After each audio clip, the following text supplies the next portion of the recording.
যে দিয়ে দিচ্ছে গালাগাল।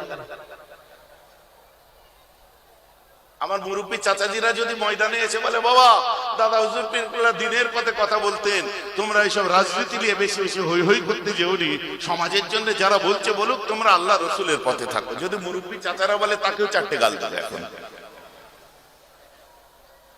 আমি দেখলাম সহ্য করা যাবে না, এনাফ।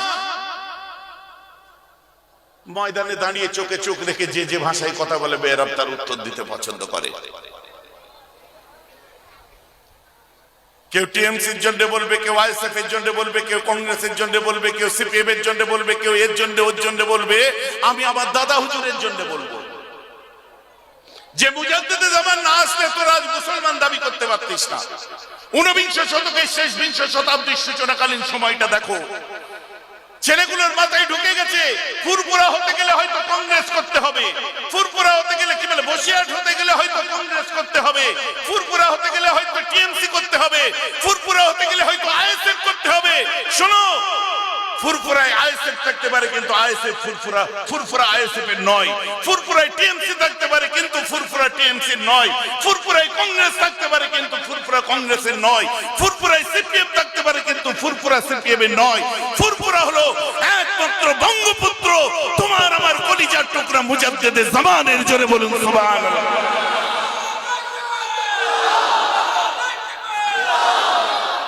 অতএব যে যা করছো করো, দাদা হুজুর পীর কেবলার ফুরফুরাকে কুলসিত যখন করা হচ্ছে, বা যখন ময়দানে যে তার ফুরফুরার বিভিন্ন মুখালেফরা একটা প্ল্যাটফর্মে দাঁড়িয়ে ফুরফুরাকে গালাগাল দেবে, তখন কিন্তু বেয়ারব সিদ্দিকেরা চুপ করে থাকবে না।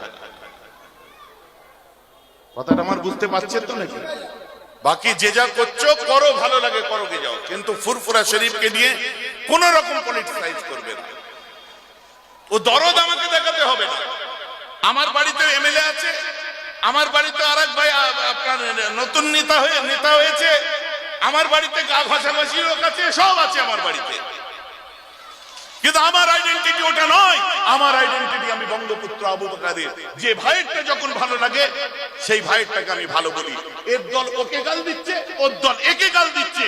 আরে ছুরি তরমুজে পড়ুক আর তরমুজ ছুরিতে পড়ুক, কাটছে তো তরমুজ রে ভাই, গালটা তো আমাকেই খেতে হচ্ছে, গালটা তো ফুরফুরাকেই খেতে হচ্ছে।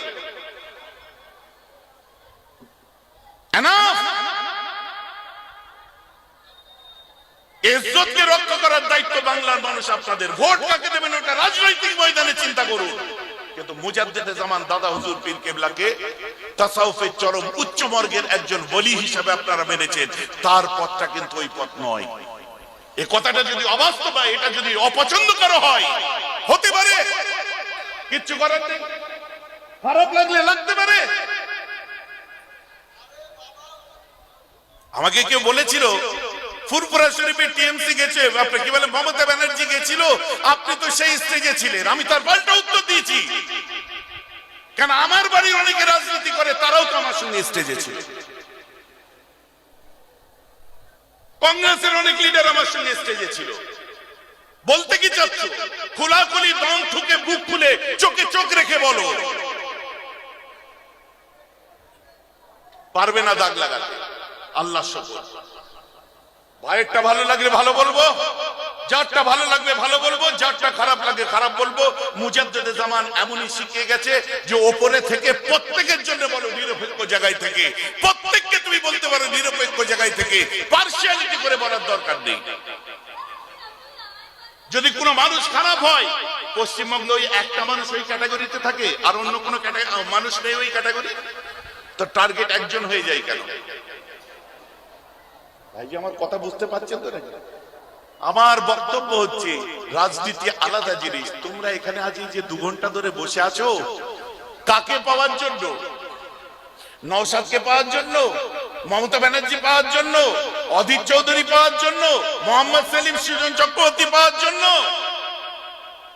নাকি আল্লাহ পাওয়ার জন্য? জোর করে বলুন, নাকি রাসূল পাওয়ার জন্য? তাহলে